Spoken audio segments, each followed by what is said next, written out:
আসসালামু আলাইকুম প্রিয় শিক্ষার্থী বন্ধুরা, আশা করি তোমরা সবাই ভালো আছো। আজকে তোমাদের সামনে হিসাব বিজ্ঞান প্রথম পত্রের একাদশ এবং দ্বাদশ শ্রেণীর হিসাব বিজ্ঞান প্রথম পত্রের 2 নম্বর অধ্যায় নিয়ে হাজির হয়েছি। 2 নম্বর অধ্যায়ের নাম হচ্ছে হিসাবের বইসমূহ। এই হিসাবের বইসমূহ এখানে আমরা ধারাবাহিকভাবে কিছু ক্লাস দেওয়ার চেষ্টা করব, যাতে করে A to Z তোমাদের পূর্ণাঙ্গ একটি ধারণা তোমরা পেতে পারো। এই জন্য তোমাদেরকে পর্বগুলো দেখতে হবে শুরু থেকে শেষ পর্যন্ত।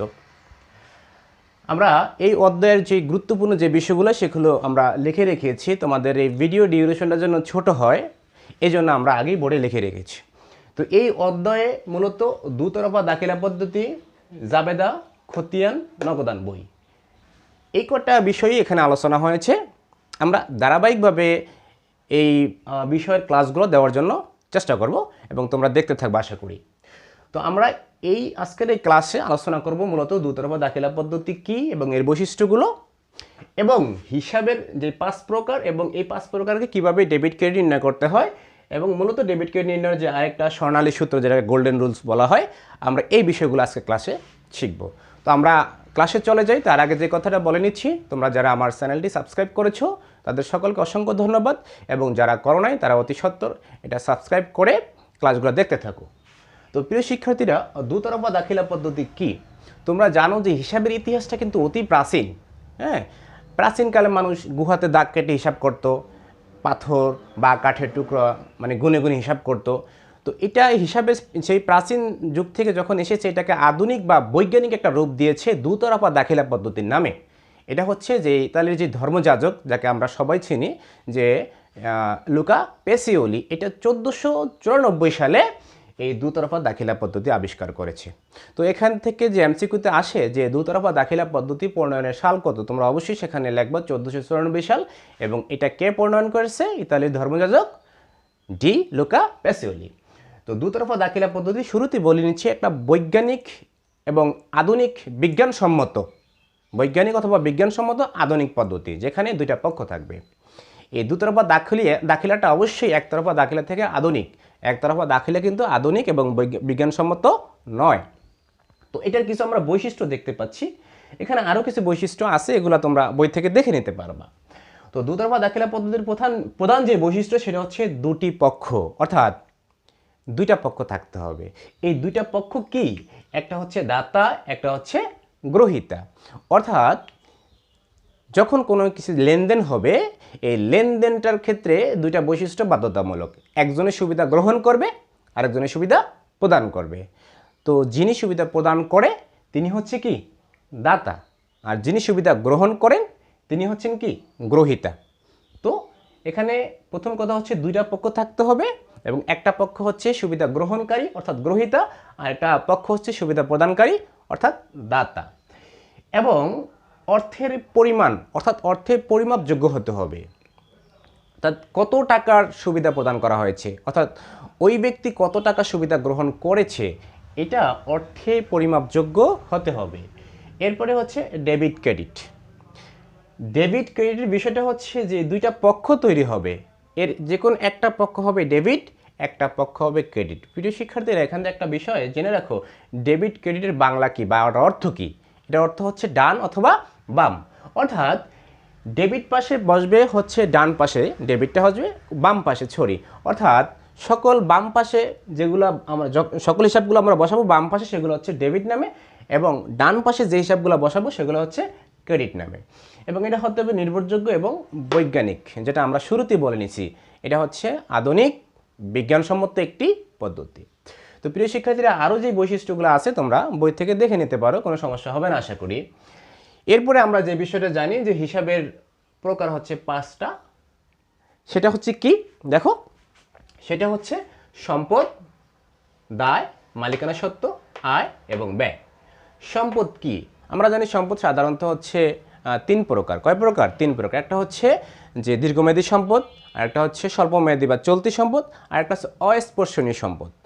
তো দীর্ঘমেয়াদী সম্পদ কি হতে পারে? যেটা হতে পারে দলিল, দালান কোঠা, আমাদের হতে পারে জমি, হতে পারে বিল্ডিং, আসবাবপত্র, যন্ত্রপাতি, এগুলো হচ্ছে দীর্ঘমেয়াদী সম্পদ। আর স্বল্পমেয়াদী সম্পদটা কি হতে পারে? এই স্বল্পমেয়াদী সম্পদ হচ্ছে যে দেনাদার, অর্থাৎ তুমি কারো কাছে বাকিতে মাল বিক্রয় করছো, তার থেকে তুমি টাকা পাবা, এটা প্রাপ্য হিসাব অর্থাৎ দেনাদার। এটা হচ্ছে স্বল্পমেয়াদী সম্পদ। আর কি হতে পারে? অগ্রিম খরচ, যে এটাও এক ধরনের স্বল্পমেয়াদী সম্পদ। মজুদ পণ্য যে কোনো সময় বিক্রি করে দিলে তুমি টাকা পাবা, তো এটা হচ্ছে চলতি সম্পদ। অস্পর্শনীয় সম্পদ কি? যে সম্পদটা আসলে আমরা দেখি না, ছুঁইতে পারি না, বাট এটা হিসাবে আসে। সেটা হচ্ছে কি, মনে করো তোমার সুনাম, আমরা দেখি না, এটা একটা মূল্য আছে। প্যাটেন্ট, এটা একটা মূল্য আছে। তো এই জিনিসগুলো হচ্ছে অস্পর্শনীয় সম্পদ। এটাকে ইংলিশে বলা হয় অ্যাসেট। আমরা এ লিখে রাখলাম, অ্যাসেটের এ। এরপর হচ্ছে দায়। দায় হচ্ছে তোমাকে ইউ হ্যাভ টু পে, পরিশোধ করতে হবে। তুমি কারো কাছে দায়বদ্ধ। কীরকম হতে পারে? তুমি বাকিতে মাল ক্রয় করেছ, টাকা এখনও দেওয়া নাই, তোমাকে টাকা দিতে হবে, তার মানে এখানে তোমার দায় সৃষ্টি হয়ে গেল।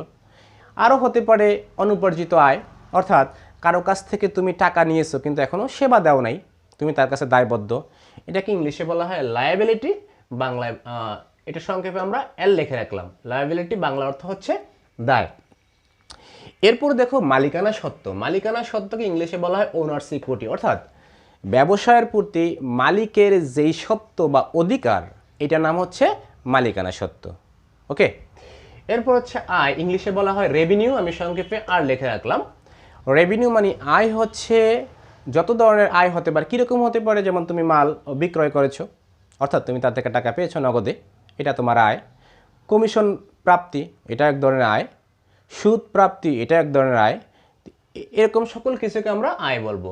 ব্যয় কি হতে পারে? যেটাকে ইংলিশে বলা হয় এক্সপেন্স, মানে ই। তো ব্যয় হতে পারে যে তুমি মাল ক্রয় করেছো নগদে, টাকা চলে গেছে, ব্যয়। এবার তুমি কমিশন প্রদান করেছো, বাট্টা প্রদান করেছো, তারপরে তোমার ব্যাংক থেকে চার্জ কেটে নিয়েছে, ব্যাংক চার্জ, এগুলো তোমার ব্যয়। তো এই হিসাবগুলোকে আমরা ডেবিট ক্রেডিট নির্ণয় করা শিখব।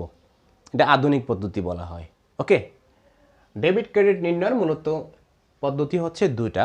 একটা হচ্ছে গোল্ডেন রুলস, যেটাকে আমরা সনাতন বলতে পারি, যেটাকে আমরা প্রাচীন রুলস বলতে পারি, সেটা হচ্ছে এই তিনটা। আর যেটা আধুনিক হিসাব, এটা হচ্ছে পাঁচটা। ওকে।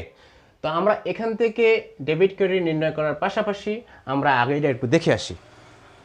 দেখো, ডেবিট ক্রেডিট নির্ণয়ের তোমাদেরকে এই জিনিসটা খুব ভালো করে শিখতে হবে, ডেবিট ক্রেডিট নির্ণয়। কারণ তুমি দেখো, নগদানে ডেবিট ক্রেডিট দুইটা পক্ষ থাকবে। খতিয়ান করতে হলে কোন জায়গাতে করতে হবে? জাবেদায় করতে হবে। জাবেদা তোমাকে করতে হলে অবশ্যই ডেবিট ক্রেডিট নির্ণয় করতে হবে। অর্থাৎ ডেবিট ক্রেডিট তোমার পিছনে লেগে থাকবে আজীবন, মানে যতদিন পর্যন্ত তুমি কমার্সের স্টুডেন্ট হিসাবে, হিসাব বিজ্ঞান স্টুডেন্ট হিসাবে, অথবা ব্যবসা শাখার স্টুডেন্ট হিসাবে পরিচয় দিতে চাও বা শিখতে চাও, ততদিন তোমাকে বা তোমার পিছনে ডেবিট ক্রেডিট লেগেই থাকবে। তো এই বিষয়টা তুমি ভালো করে শেখার চেষ্টা করো, যে কোনটা ডেবিট হবে, কোনটা ক্রেডিট হবে, কীভাবে ডেবিট করলে ডেবিট হবে, কীভাবে করলে ক্রেডিট হবে।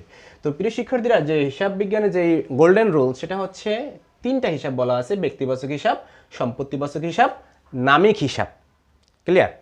তো ব্যক্তিবাচক হিসাব হচ্ছে সুবিধা গ্রহণকারী, যেটাকে গ্রহীতা, এই ভদ্রলোক অলওয়েজ ডেবিট হবে। রহিম করিমের থেকে এত টাকা পেলো, তো কে পেলো? করিম পেলো, করিম হবে ডেবিট। এটা হচ্ছে দাতা, সুবিধা প্রদানকারী, যিনি সুবিধা প্রদান করেছেন তিনি হবে ক্রেডিট। ওকে। এরপরে দেখো সম্পত্তিবাচক হিসাব। সম্পত্তিবাচক হিসাব কি? এটা হলো সম্পত্তিবাচক, তো আমরা বললাম সম্পদ নিয়ে আমরা অনেক কথা বলেছি। সম্পদ যদি তোমার আসে তখন হবে ডেবিট। যেমন তুমি একটা পণ্য ক্রয় করছো, একটা আলমারি ক্রয় করেছো, তোমার সম্পদ এসেছে, সম্পদ ডেবিট। সম্পদ চলে গেছে, সম্পদ আবার চলে যায় কিভাবে? তোমার নগদ টাকা চলে গেছে, নগদ টাকা তো এক ধরনের সম্পদ, তাই না? চলতি সম্পদ। তো সম্পদ যখন চলে যায় তখন তুমি এটা লিখবা ক্রেডিট। নামিক হিসাব, অর্থাৎ আয় ব্যয় হিসাবকে নামিক হিসাব বলা হয়। আয় ব্যয় হিসাবকে নামিক হিসাব বলা হয়। তো যত ধরনের ব্যয় আসবে, ব্যয় নিয়ে আমরা কথা বলেছি, যত ধরনের ব্যয় আসবে ব্যয়গুলা বলা হয়, ব্যয়গুলোকে তোমার ডেবিট করতে হবে। যত ধরনের আয় হবে, আয় নিয়ে আমরা কথা বলেছি, এই আয়গুলোকে তোমার ক্রেডিট করতে হবে।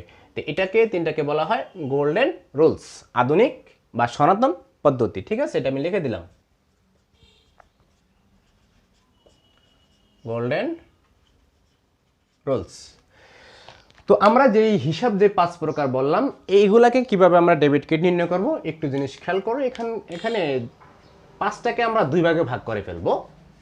সম্পদ এবং ব্যয়, এই যে সম্পদ এবং ব্যয়, আর এই তিনটাকে আমরা আলাদা করব।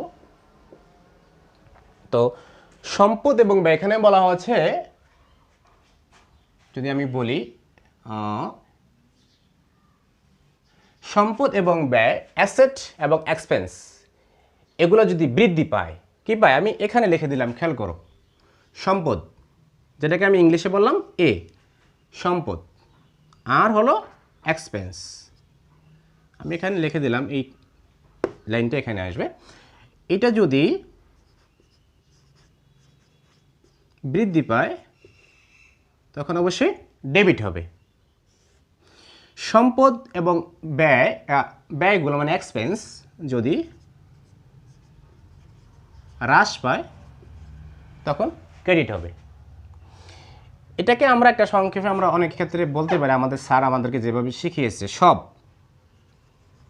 কি, সব মানে হচ্ছে সতের সম্পদ বতে ব্যয়, সতের সম্পদ বতে ব্যয়, অর্থাৎ সম্পদ এবং ব্যয় যদি বৃদ্ধি পায় এটাকে আমরা ডেবিট করব, যদি হ্রাস পায় আমরা ক্রেডিট করব।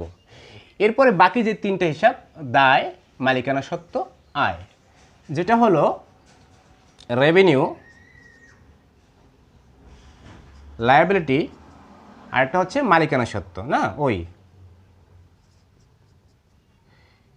এই তিনটা জিনিস বিপরীত, অর্থাৎ যদি হ্রাস পায় তখন ডেবিট,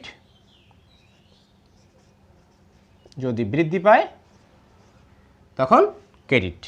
অর্থাৎ এখানে একটা জিনিস খেয়াল করো, এই যে তিনটা জিনিসকে আমরা সংক্ষেপে কি বলতে পারি, এটি মনে রাখার একটা টেকনিক, আদম। অর্থাৎ আ মানে হচ্ছে আয়, দ মানে হচ্ছে দায়, ম মানে হচ্ছে মালিকানা সত্ত্ব, আদম, আয়, দায়, মালিকানা সত্ত্ব। এই তিনটা জিনিস যদি হ্রাস পায় তখন আমরা এটাকে ডেবিট করব, এই তিনটা জিনিস যদি বৃদ্ধি পায় তখন আমরা ক্রেডিট করব। তো প্রিয় শিক্ষার্থীরা, এই ছিল আমাদের হিসাবের 5 প্রকারকে কিভাবে আমরা ডেবিট ক্রেডিট করব এবং ডেবিট ক্রেডিট নির্ণয় করার যেই তিনটা বা গোল্ডেন রুলস, আর এই 5টাকে আমরা বলবো আধুনিক রুলস। কি বলবো? আধুনিক বা সমীকরণ পদ্ধতি। আর এটা হচ্ছে গোল্ডেন রুলস বা সনাতন পদ্ধতি। এটার নাম কি? গোল্ডেন রুলস বা সনাতন পদ্ধতি, অথবা তোমরা লিখতে পারো প্রচলিত পদ্ধতি। তো আমরা নেক্সট ক্লাসে আমরা জাবেদা নিয়ে কথা বলবো। আজকের এই ক্লাসটা এই পর্যন্তই। তোমাদের এই ক্লাসে যদি কোনো কিছু বুঝতে অসুবিধা হয়ে থাকে তোমরা অবশ্যই কমেন্ট বক্সে সেই সমস্যাগুলো তুলে ধরবা, বা যে বিষয়টা বুঝতে পারোনি, এবং তোমার বন্ধুদের মাঝে এটা ছড়িয়ে দিবা। আমি আবারও বলি, তোমরা নিয়মিত ক্লাসগুলো দেখতে থাকো। আশা করি এই অধ্যায় নিয়ে তোমাদের কোনো সমস্যা থাকবে না। আজকের মতো এই ক্লাসটা এখানে শেষ করছি। তোমরা সবাই ভালো থাকো। আল্লাহ হাফেজ।